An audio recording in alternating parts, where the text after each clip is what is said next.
مولاي صل وسلم دائما أبدا على حبيبك خير الخلق كلهم. مولاي صل وسلم دائما أبدا على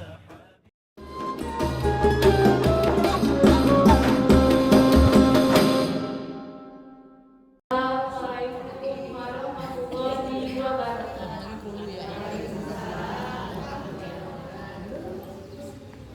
Alhamdulillahirabbil alamin.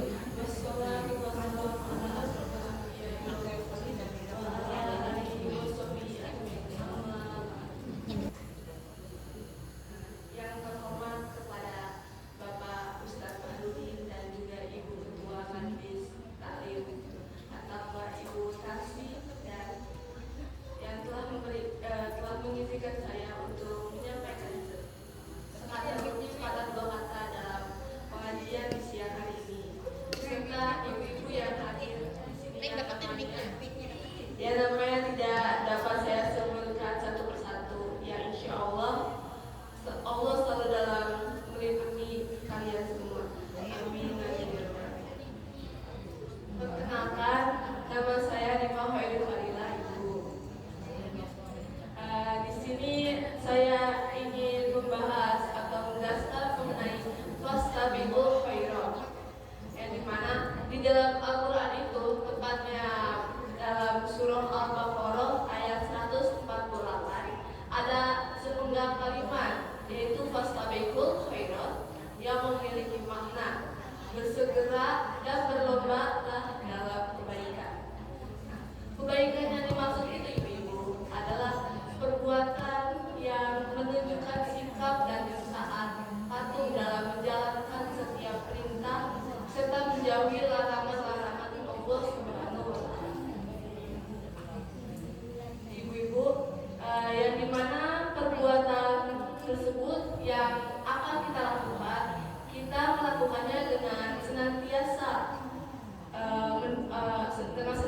mengharapkan mendapatkan keridhaan dari Allah Subhanahu wa Ta'ala. Ibu-ibu, mengapa kita mesti berfastabiqul khairat? Di sini saya akan ada 4 alasan yang akan saya jelaskan. Yang pertama, itu karena aset waktu yang kita miliki hanyalah waktu saat ini. Karena kan kita tidak tahu ya ibu-ibu apa yang akan terjadi nanti atau besok harinya.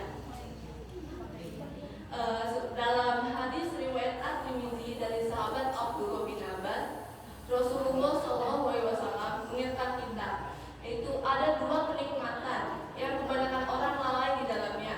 Yang pertama yaitu kesehatan, dan yang kedua yaitu waktu senggang.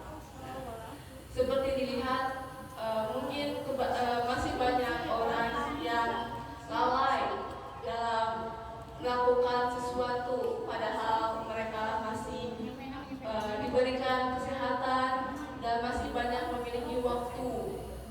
Jadi kita ibu-ibu yang masih diberikan kesehatan, begitupun waktu yang masih banyak, isilah waktu tersebut dengan hal yang baik dan jangan menunda-nunda, karena dimana menunda-nunda itu akan membawa penyesalan di akhirnya. Alasan yang kedua, ibu, amal kita tidak bisa dikerjakan oleh orang lain. Maksudnya bagaimana? Misal seperti contoh si A ini dia tidak beramal, maka dia tidak akan selamat dari murkanya Allah Subhanahu wa Ta'ala.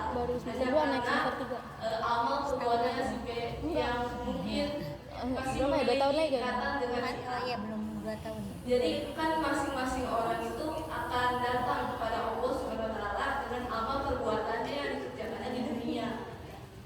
Jadi balasan yang akan kita dapatkan tergantung amal perbuatan kita, dan itu tidak bisa disangkut pautkan dengan yang lainnya.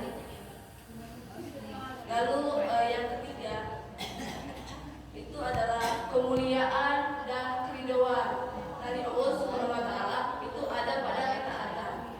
Yang dimaksudnya itu derajat seseorang bisa di sisi Allah Subhanahu wa Ta'ala itu disebabkan oleh kesungguhan seseorang tersebut dalam merespon seruan kebajikan dan mengamalkannya. Seperti dalam surah An-Nisa ayat 13, Allah Ta'ala berfirman, hukum-hukum tersebut itu adalah ketentuan dari Allah. Barang siapa yang taat kepada Allah dan Rasulnya, niscaya Allah akan memasukkannya ke dalam surga. Itu yang Allah janjikan, Ibu. Lalu alasan yang terakhir, Ibu, yang keempat, setiap waktu itu ada aktivitasnya sendiri. Nah, oleh karena itu, Ibu, ketika datang masa untuk mengerjakan suatu amalan, maka segeralah mengerjakannya sebelum tiba masa untuk mengerjakan waktu yang lain. Contohnya bagaimana? Contohnya seperti yang kita lakukan, seperti ibadah sholat, puasa, zakat, haji, maupun yang lainnya. Ya, contohnya ibadah sholat sendiri kan itu mempunyai 5 waktunya tersendiri. Nah, di waktu itulah ibu-ibu segeralah kita mengerjakan amalan tersebut. Puasa tersendiri itu misal contohnya puasa bulan Ramadan, yang dimana itu kan adanya setiap setahun sekali. Dan waktu pelaksanaan puasanya tersendiri itu dari matahari terbit hingga matahari terbenam. Lalu ada zakat. Waktu melaksanakan zakat contohnya seperti zakat fitrah. Zakat fitrah itu dilaksanakannya kan sehari sebelum hari raya Idul Fitri dilaksanakan, ya Ibu. Lalu haji itu dia dilaksanakan jika kita mampu, dan semoga kita Ibu dapat panggilan dari Allah Subhanahu wa taala agar dapat melaksanakan ibadah haji sana ke Masjidil Haram. Baik Ibu-ibu, dari maknanya sendiri, fastabiqul khairat, bersegera dan berlomba-lomba dalam kebaikan. Janganlah menunda-nunda, karena itu akan